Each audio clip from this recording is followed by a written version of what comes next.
Halo semuanya, saya akan menjelaskan tentang demam berdarah.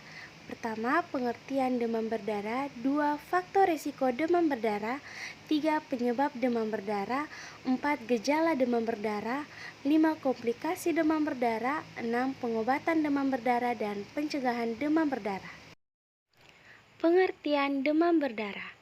Demam berdarah dengue atau DBD adalah penyakit infeksi yang disebabkan oleh virus dengue dan ditularkan oleh nyamuk Aedes aegypti yang ditandai gejala demam yang mendadak 2-7 hari tanpa penyebab yang jelas, lemah lesu, gelisah, nyeri hulu hati, disertai tanda pendarahan di kulit dan syok.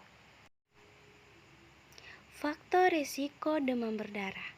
Demam berdarah dapat dipicu oleh faktor risiko tertentu. Beberapa faktor risiko demam berdarah yaitu 1. Pernah mengalami infeksi virus dengue sebelumnya. 2. Tinggal atau berpergian ke daerah tropis. Dan 3. Bayi, anak-anak, orang lanjut usia, dan orang dengan kekebalan tubuh yang lemah. Penyebab demam berdarah. Penyakit demam berdarah disebabkan oleh virus dengue yang ditularkan oleh nyamuk Aedes aegypti dan Aedes albopictus. Kedua nyamuk dapat menggigit di pagi hari sampai sore menjelang petang. Penularan terjadi saat nyamuk menggigit dan menghisap darah seorang yang sudah terinfeksi virus dengue. Ketika nyamuk tersebut menggigit orang lain, maka virus akan tersebar. Hal tersebut terjadi karena nyamuk berperan sebagai medium pembawa atau karier virus dengue tersebut. Gejala demam berdarah. Gejala umumnya timbul 4-7 hari sejak gigitan nyamuk dan dapat berlangsung selama 10 hari. Beberapa gejala demam berdarah yaitu 1. Demam tinggi mencapai 40 derajat Celcius. 2. Nyeri kepala berat. 3. Nyeri pada sendi, otot, dan tulang. 4. Nyeri pada bagian belakang mata. 5. Nafsu makan menurun. 6. Mual dan muntah. 7. Pembengkakan kelenjar getah bening. 8. Ruam kemerahan sekitar 2-5 hari setelah demam. 9. Kerusakan pada pembuluh darah dan getah bening. Dan 10. Pendarahan dari hidung, gusi, dan di bawah kulit. Komplikasi demam berdarah.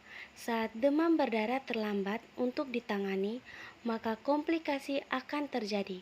Komplikasi demam berdarah atau dengue shock syndrome (DSS) memiliki beberapa gejala atau tanda, yaitu tanda pendarahan seperti mimisan, gusi berdarah, pendarahan di bawah kulit, muntah hitam, batuk berdarah, maupun buang air besar dengan feses kehitaman.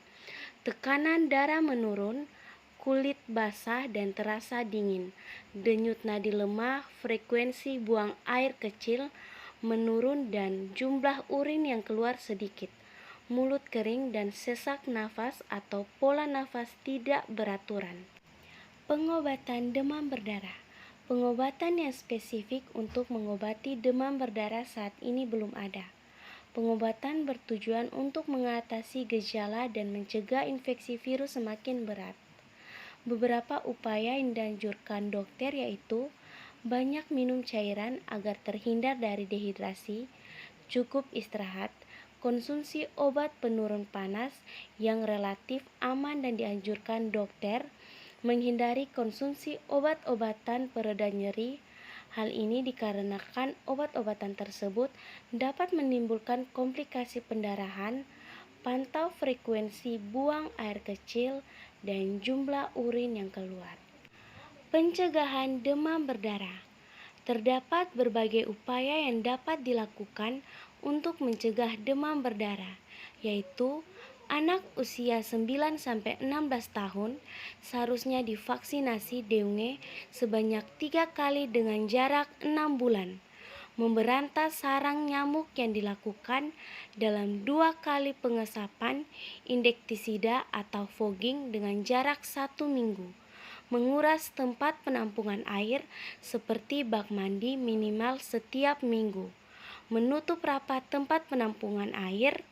melakukan daur ulang barang yang berpotensi menjadi tempat perkembangbiakan nyamuk Aedes aegypti, mengatur cahaya yang cukup di dalam rumah, memasang kawat anti nyamuk di ventilasi rumah, menabur bubuk larvasida atau abate pada penampungan air yang sulit dikuras, menggunakan kelambu saat tidur, menanam tumbuhan pengusir nyamuk, menghentikan kebiasaan menggantung pakaian, menghindari wilayah daerah yang rentan terjadi infeksi, mengenakan pakaian yang longgar, dan menggunakan krim anti nyamuk yang mengandung DEET, tetapi jangan gunakan DEET pada anak di bawah 2 tahun.